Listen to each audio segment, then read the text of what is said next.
problema tayo sa komunidad. Sisiraan ni Jaren ang mga plano natin sa isang bagong paaralan. Hayaan mo dyan, Ray. Tutulungan kita.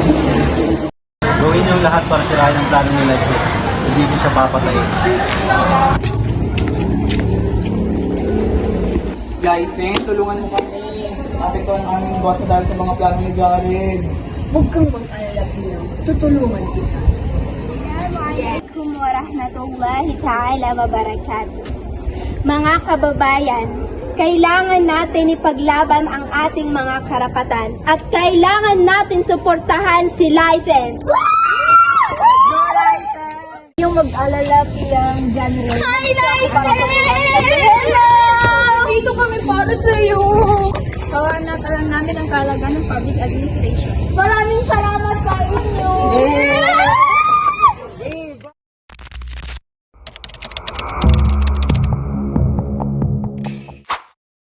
Kababayan, simulan natin ang debate.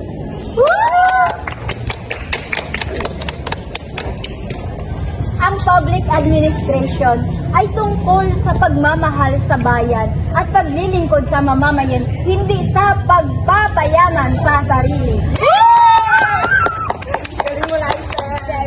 Hindi totoo yan. Ang public administration ay tungkol sa pagpapalakas ng ekonomiya. Hindi, Jared, kasi ang public administration ay tungkol sa pagmamahal sa bayan at paglilingkod sa mamamayan. Tama!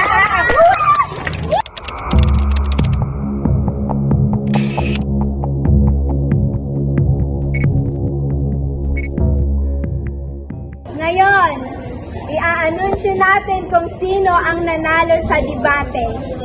At siya ay makakatanggap ng walang iba kundi 100,000 pesos.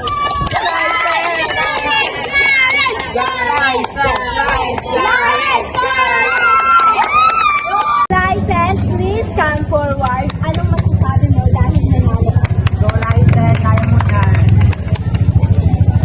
Okay, so magandang araw sa inyong lahat. Ngayon, nagpapasalamat ako kasi nanalo tayo! And ang mga plano na ito ay para sa isang bagong paaralan na naaprubahan na. Ito ay tagumpay ng mamamayan. Ito ay tagumpay ng public administration. Yay! Bigyan natin ng masigabong palakpakan. Yun lang po. Maraming salamat. Thank you very much.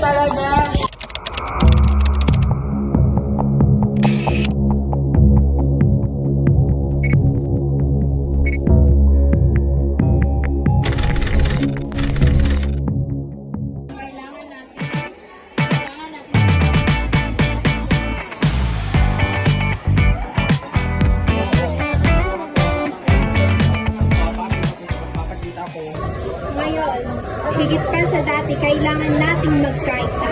Ang tagumpay ni License ay tagumpay ng bawat isa sa atin.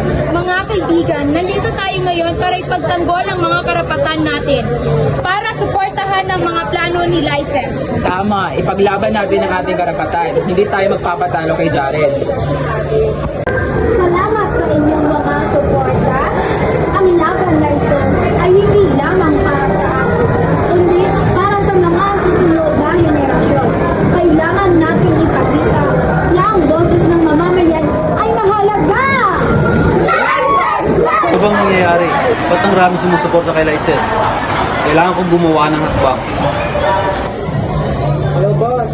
Ano ba nangyayari? Bakit ang daming sumusuporta kay License? Kailangan nang gumawa ng hakbang. Boss, may mga balita na nag-organisa ang mga tao laban sa akin. Kailangan natin pigilan to. Kailangan natin maging matalino. Kailangan natin magplano para mabunyag ang mga masamang balak ni Jared sa bayan natin. At dapat tayo mag-organisa ng mga seminar at talakayan para mas marami pang magkaroon sa public administration. Tama kayo. Ang kaalaman ay kapangyarihan. Kailangan natin ipalaganap ang tamang impormasyon. Ang public administration administrasyon ay hindi lamang tungkol sa mga batas at regulasyon. Ito ay tungkol sa pag-unawa at pakikipag-ugnayan sa mga tao. Ngunit paano kung ang mga tao ay hindi handang makinig? Paano kung ang mga tao ay mas interesado sa kanilang sariling kapakanan? Dito tayo nagkakamali, Jared. Ang tunay na leader ay hindi lamang nag-iisip para sa kanyang sarili, kundi para sa mga kapakanan ng lahat. Ang public administration ay dapat maging tulay sa pagitan ng gobyerno at ng mamamayan. Nagawa natin ito. Ang bagong paaralan ay itatayo na. Salamat kay Lysen at sa lahat ng tumutulong. Hindi lang ito tagumpay ng paaralan, kundi tagumpay din ng ating komunidad. Ito ay patunay na kapag tayo ay nagkaisa, walang imposible. Ang public administration ay dapat magsilbing gabay sa ating lahat. Iaanunsyo ko, mayroon tayong kunting kasiyahan at kunting selebrasyon para sa ating tagumpay. 1, 2, 3, 4, 5. Logi!